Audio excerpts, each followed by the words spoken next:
Hey guys, this is Tony with Inner Geek Design. Today I'm back to you with another Inner Geek podcast.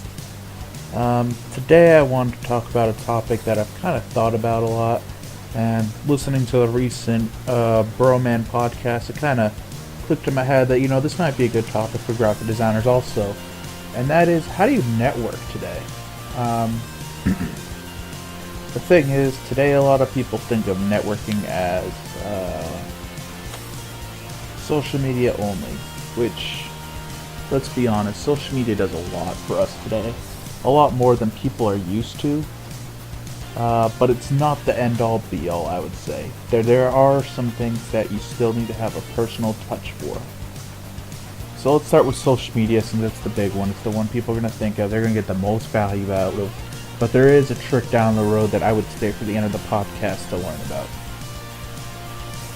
So each social media is going to have its own way of communicating and talking. And that's a big thing to think about. Treat each social media platform like it's its own room.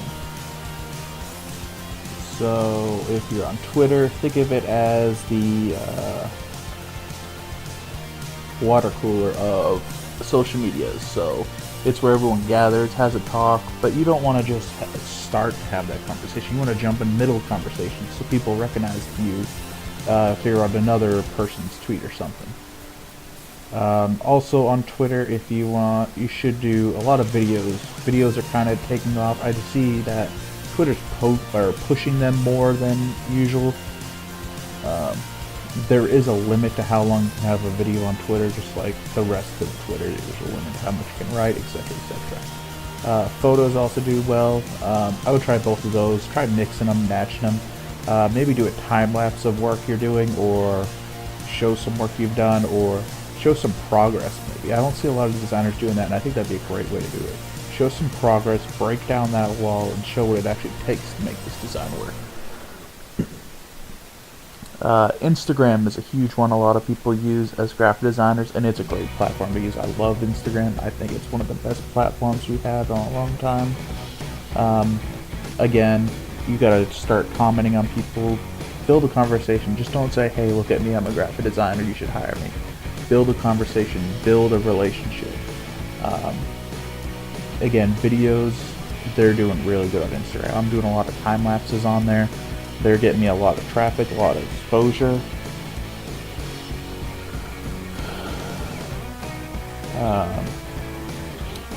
Also, Instagram stories. I think that a lot of people underestimated Instagram stories, and they've kind of taken off.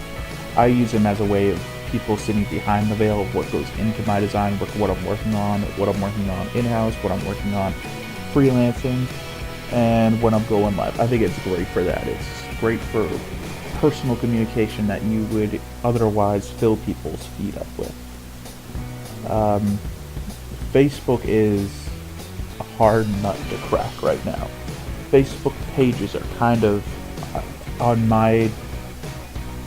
I would say Facebook pages are kind of dead if you're not willing to pay for play or aren't willing to put the time and effort there, but there still are uses for them. But I think if a networking purpose, Facebook groups are killing it.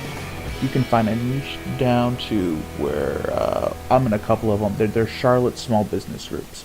So there's small businesses there. They're already in my location, and I'm talking with them. I'm trying to figure out what they need, what their desires are as a business, and how do I fit in there? Where can I help them? They may not start out as paying clients, but you know what? Later on down the road, they'll remember this conversation that we've had somewhere and say, you know what, that guy helped me out. I should give him a call and see if he could help me.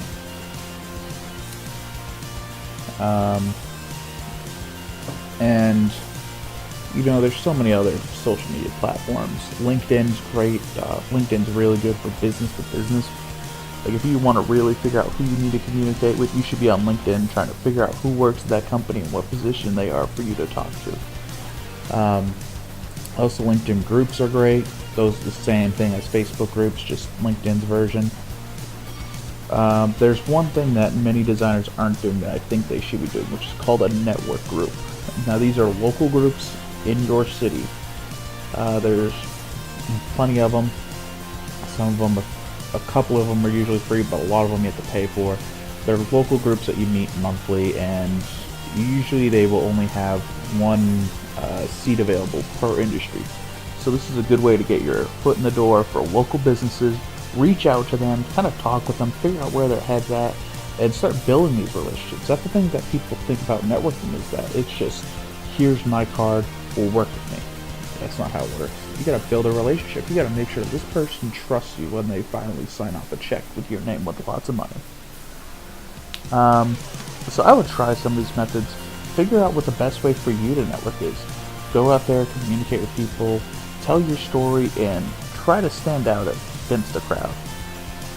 That's going to do it for this one. I hope it helped you guys. I hope you learned something about networking.